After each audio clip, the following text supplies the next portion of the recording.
Alright, let's dive into a story that's equal parts cautionary tale and fascinating glimpse into the high-stakes world of Hollywood. Today, we're talking about Megan Fox, the Transformers star who, at just 23, seemingly torpedoed her own career with a single, explosive interview. But here's the thing, this isn't just about a celebrity saying something controversial. It's about power dynamics, industry expectations, and the fine line between authenticity and self-sabotage. So, buckle up. What makes this really interesting is the context. Megan Fox was on top of the world in 2009. She was the breakout star of the Transformers franchise, a rising A-lister with a promising future. But then she sat down with Wonderland magazine and let loose on director Michael Bay. Her words? She called him a tyrant, compared him to Hitler, and described working with him as a nightmare. Personally, I think this is where things get messy. On one hand, she was speaking her truth, a truth many in Hollywood might relate to but rarely voice publicly. On the other hand, she was biting the hand that fed her, and in an industry as cutthroat as Hollywood, that's a risky move. What many people don't realize is how calculated Hollywood often is. Stars are groomed to be likable, marketable, and above all, safe. Megan's comments were anything but safe. She wasn't just criticizing Michael Bay, she was exposing a side of the industry that thrives on control and hierarchy. From my perspective, this was her moment of rebellion, a 23-year-old refusing to play the game. But here's the kicker, the game doesn't like rebels. Steven Spielberg, the producer of Transformers, fired her almost immediately. Rosie Huntington-Whiteley stepped in, and just like that, Megan's career took a nosedive.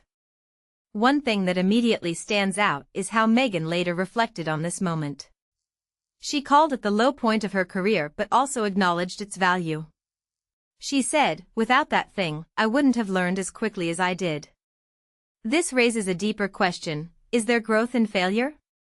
Personally, I think there is. Megan's refusal to apologize at the time might seem stubborn, but it also feels authentic. She was young, self-righteous, and maybe a little naive.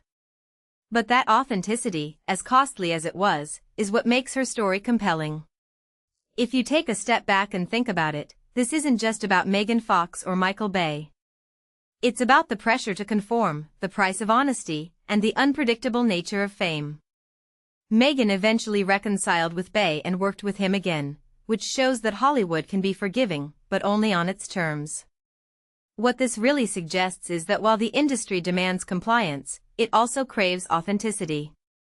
It's a paradox, and Megan's story sits right at the heart of it. A detail I find fascinating is how she described Bay offset, awkward, vulnerable, almost endearing. It humanizes him in a way that contrasts sharply with her on-set description. This duality is something I think we all can relate to. People aren't one-dimensional, but Hollywood often forces them to be. Megan's mistake, if you can call it that, was refusing to play the one-dimensional role assigned to her. So, what's the takeaway here? In my opinion, it's this: authenticity is powerful, but it comes with consequences. Megan Fox's career didn't end because of that interview, but it did change course dramatically. She learned, grew, and eventually found her way back, on her own terms. And that, to me, is the most interesting part of the story. It's not about ruin, it's about reinvention. So, the next time you hear about a celebrity ruining their career, remember, there's always more to the story than meets the eye. What do you think? Is authenticity worth the risk? Let me know in the comments.